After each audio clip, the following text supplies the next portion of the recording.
Welcome! Today I'm showing you how to change screen recorder sound settings into XIAOMI Mi 10 Pro.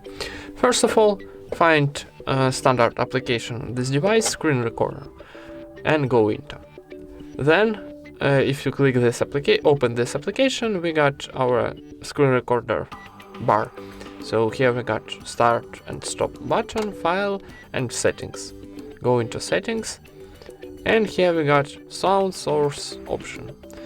If you click to this option, we got three options: mute, microphone, and system sound. And for saving, for example, microphone option, choose and it saves automatically. And that's it. Thank you for watching, leave thumbs ups and subscribe to our channel.